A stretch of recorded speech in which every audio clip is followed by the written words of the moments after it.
Pozdravujem všetkých nadšencov analogovej techniky.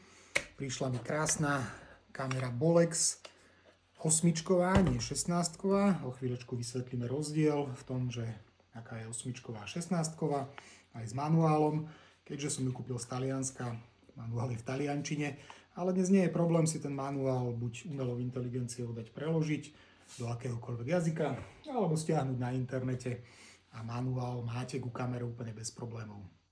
Takže, kamera, či je to 8 alebo 16, tie kamery vyzerajú rovnako. Zvonku, zvnútra, naozaj líši sa iba detailami, takže veľmi musíte byť opatrní, keď kupujete kameru, aby ste kúpili takú, ako chcete. Toto je kamera reflexná, vyrába sa aj v prevedení štandard, teda to sú dve možnosti. To, že to je 8 a nie 16, a na prvý pohľad vidíme teda na štítku. Nie všetky však ten štítok musia mať, ale táto štítok má a viem, že teda je to 8 kamera. Takisto má napísané, že je reflex. To znamená, že je akoby profesionálnejšie prevedenie ako tá štandardná kamera. V čom je rozdiel pri reflexnej a štandardnej kamere je, že keď sa pozeráte cez hľadáčik, tak sa pozeráte cez objektív, ktorým naozaj nakrúcate pri reflexnej kamere. Pri štandardnej kamere sa pozeráte vlastne cez objektív, ktorý je tu. Nakrúca tento objektív, pri štandardnom sa pozeráte na tomto. Čiže ak chcete niečo natočiť, musíte si najskôr prepnúť objektív do tejto polohy, zaostriť, pripraviť clonu a potom presunúť objektív na nakrúcanie a tak môžete nakrúcať. A znova, keď chcete zmeniť záber, musíte si zmeniť ten objektív, ktorý chcete a potom pracovať už s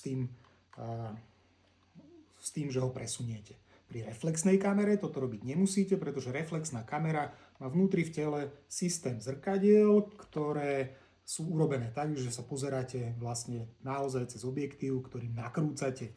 Takže vidíte reálne, čo točíte a viete korigovať ten záber ešte aj počas nakrúcania. Čiže to sú vonkajšie prvky tej kamery, inak 8 a 16 sa zvonku nejako nelíši. Čo sa týka vnútrajška tej kamery, tak tam sa tiež tá kamera nejako nelíši, pretože do tejto kamery vidíte, že okrem malej cievky sa sem dá dať aj veľká cievka, čiže pracuje na 30 metrov materiálu sem viete dostať. No a jediný rozdiel v tom, či je to 8 alebo 16, je vlastne v tomto systéme, pretože okničko, ktorým film prechádza, vlastne ten strhávač, keď strháva film cez okničko, tak to má rozmer 8 mm.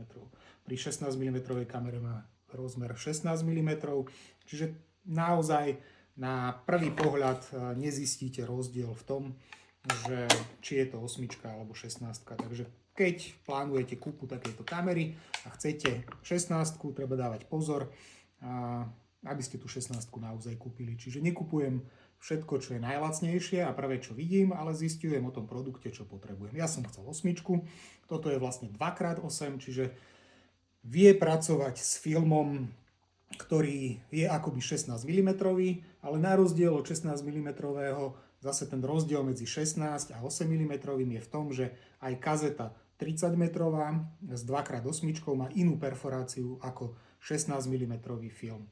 Čiže tam tiež treba dávať pozor potom, keď dávate do toho 30, tak si treba kúpiť 2x8, nie 16 mm. Nie je to to isté.